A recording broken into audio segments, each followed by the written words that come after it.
This is Teresa's account, a writing student from Manila who attended a conference at the University of St. La Salle in Bacolod City. She says it happened to her.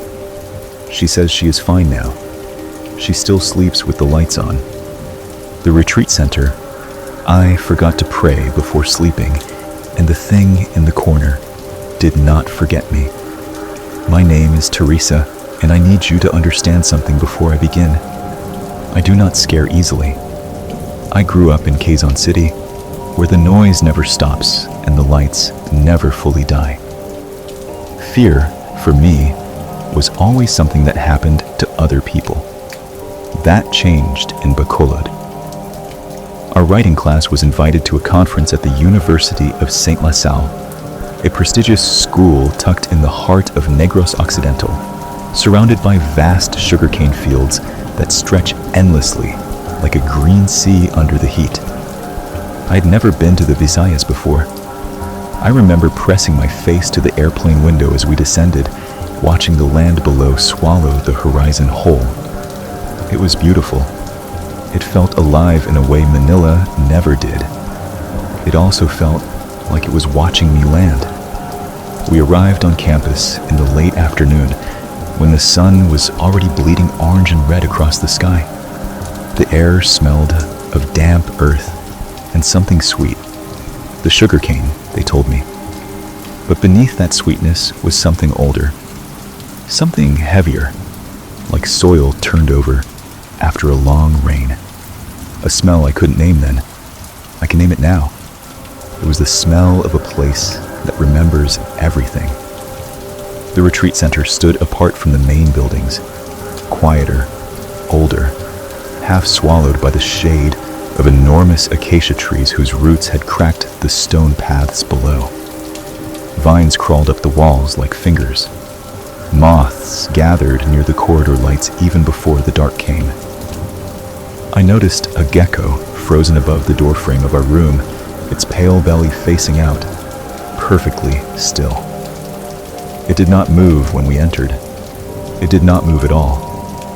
Our room was on the ground floor. 6 beds lined neatly along whitewashed walls, a single ceiling fan turning slowly overhead. A wooden crucifix hung above the door. A small window opened to a narrow courtyard where a single sampaguita plant grew in a cracked clay pot, its white flowers shut tight despite the remaining light. I thought that was strange. Sampaguita blooms in the evening. It should have been opening, not closing. My classmate Rowena laughed when I pointed it out.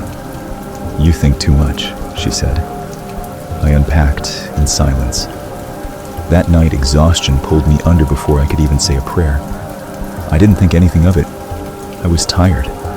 I was 22. I thought the worst thing that could happen to me in that room was a poor night's sleep. I was wrong. The dream began without warning. No slow fade, no gradual descent. One moment I was in darkness, and the next I was standing in the retreat center corridor, except it was longer than it should have been. Much longer. The fluorescent lights above me flickered in uneven intervals, and each time they died, the corridor stretched further, deeper, until the end of it disappeared into pure black. The air smelled of burnt candle wax and something medicinal. The sharp, sterile smell of old rooms kept closed for too long. Then I heard it. Not footsteps, not a voice. A sound beneath sound. A low, rhythmic murmur, like someone reciting something in a language shaped by a mouth, no longer fully working. It came from behind me. I did not want to turn around, but my body turned on its own. She was standing at the far end of the corridor, an old woman in a white dress that had yellowed at the hem. Her hair was long, bone white, hanging over her face in lank, damp strands. Her hands were at her sides, fingers slightly curled, and even from that distance, I could see how long her nails were. Dark at the tips, curved inward, like the claws of something that had been buried and dug itself back out. She was not walking toward me. She was simply closer than she had been a second ago. "Leave," I said. My voice came out small and strange, like it belonged to a child. "Please leave." She tilted her head. The motion was slow, mechanically, horribly slow, and I heard something shift beneath the skin of her neck, a sound like green wood being bent. Her hair parted enough for me to see one eye, filmed over white, and a mouth stretched into something that was not quite a smile and not quite a scream.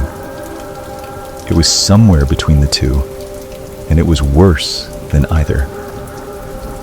Then, she was directly in front of me. I had not seen her move. Her hands came up and locked around my arms.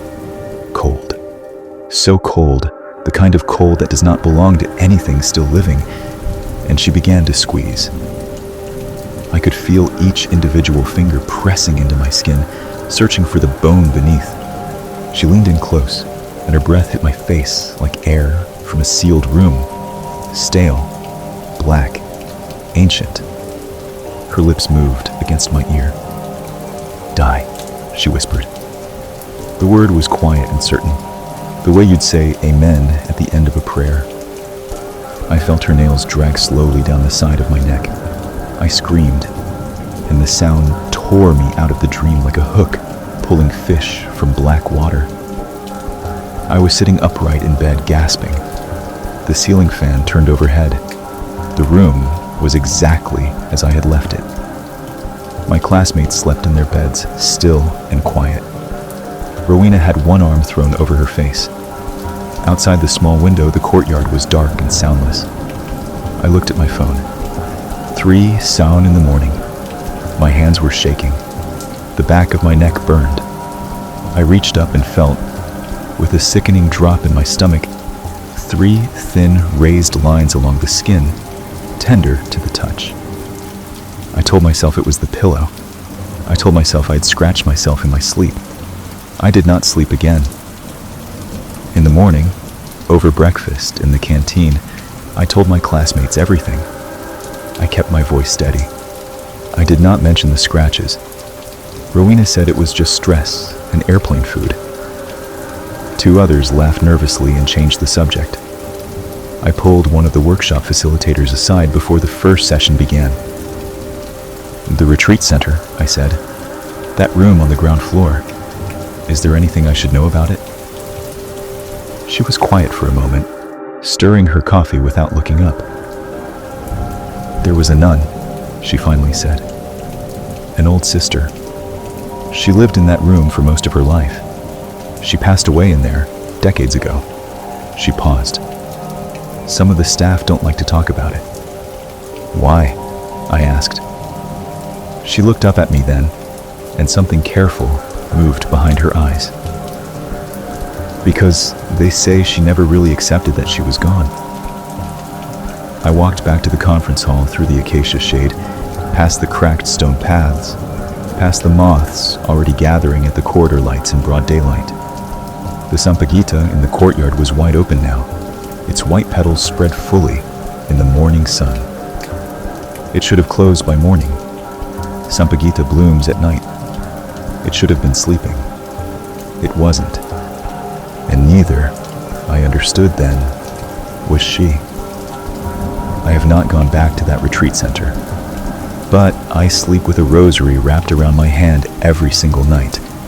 Not because I think it will stop her, but because it is the only thing that keeps me from thinking about what it meant that she was still there, still in that room, still waiting in the dark of it, patient as old stone, for the next person foolish enough to forget to pray before closing their eyes. Whatever you do tonight, wherever you are, do not forget.